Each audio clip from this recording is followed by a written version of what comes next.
Today we are going to solve one and multi-step word problems, including addition, subtraction within 1,000, using a variety of strategies based on place value, including algorithms. And that is our second grade TEK for today. So we are going to start with a representational set model. So we're going to use our word problem, and we are going to also use a place value chart. And I'm going to just draw the place value chart right here. Tens and ones right here. Okay, so we're going to start by identifying what we need in our problem. So we'll read the problem. Timmy has 14 golf balls and John has 18. How many golf balls do they have all together? So we're just going to go through this and identify the important things in our word problem. So we're going to identify 14, 18, and underline all together, because that's going to tell us that we need to do addition. So what we're going to do is we're going to write out the algorithm, and then we're going to use our base 10 system to figure out the problem, and then come back to our algorithm and apply that. So we're going to write out 14 plus 18 equals, and that's where we're going to put our answer when we do that.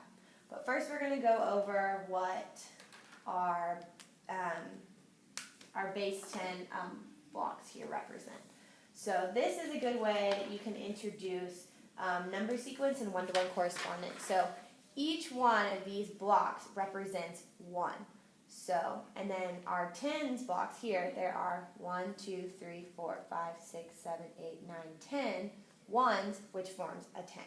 So we're going to know that that gives us our one-to-one correspondence, and that is representing 1, and this represents a 10. So we're going to start by counting out our problem. So we're going to represent 14 on our place value chart right here.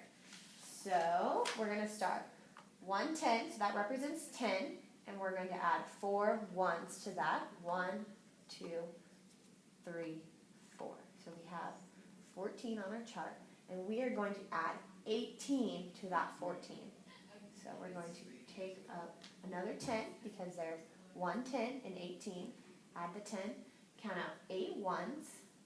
1, 2, 3, 4, 5, 6, 7, 8.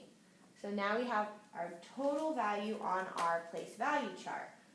And we're going to use the concept of regrouping to figure out exactly how many we have. Now we're going to count our ones and see if we have more than 10 ones, we can move it and create another 10. So that way we would have 3 tens.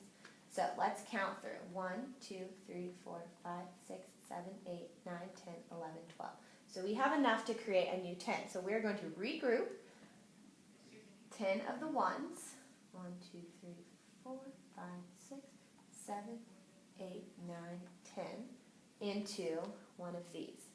Okay, so we're going to regroup, move those over, we put the 10 down, and we have 2 ones left. So that leaves us with the sum of 32. And so that is what we're going to put back on our chart, 32. So if we go back and read the problem, Timmy has 14 golf balls, John has 18. How many golf balls do they have together?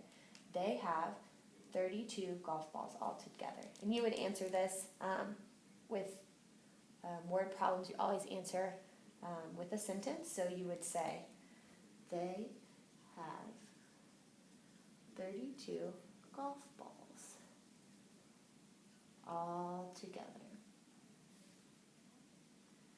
So that's what that is. And another thing that you have to address when you do problems like this is that a misconception is that we're borrowing or carrying, and that's something that we need to address with the parents of these kids, because the older generations were taught how to do addition and subtraction with different methods.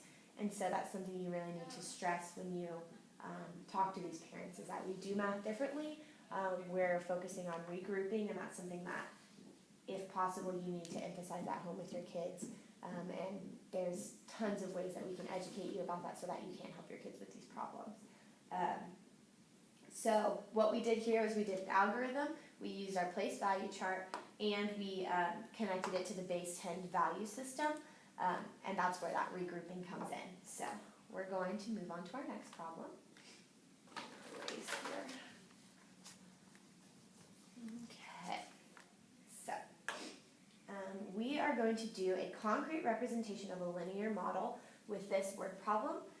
It involves counting backwards on a number line. And so what we're going to do is we're just going to draw a little number line here real quick.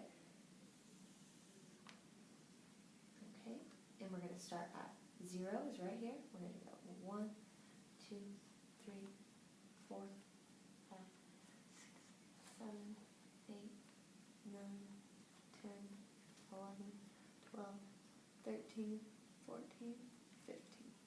Okay, so that's our number line. We always need to start at 0 with our number lines so that they have an accurate representation of what it looks like. And of course, they would be spread out in even increments. So we're going to read our problem. Jessica has 15 stickers, and she gives her little sister 11. How many stickers does Jessica have left? So we're going to circle on important values again and write it out in our algorithm. She has 15 stickers. Her little sister has 11. How many does she have left? So this is a subtraction problem. So we're going to go ahead and write out our algorithm. Jessica has 15 stickers. She gives 11, so that's subtraction, to her little sister. How many does she have left? So that's what that's going to look like. So we're going to come up to our number line here. And we're going to find the value 15, because that's where we're starting at. So 15 is right here. We're going to start like that. And since we're doing subtraction, we're going to count backwards on the number line. So each jump represents subtracting one value. So this jump is subtracting 1. And you're going to subtract 11. So we're going to jump 11 times. 1, 2, 3, 4, 5, 6, 7, 8, 9, 10, 11. We end up here at 4. So since each one of these is taking 1 away, we end up at 4. So she has 15 stickers, and she gives her little sister 11. She is left with 4 stickers. So we're going to put 4 here with our algorithm.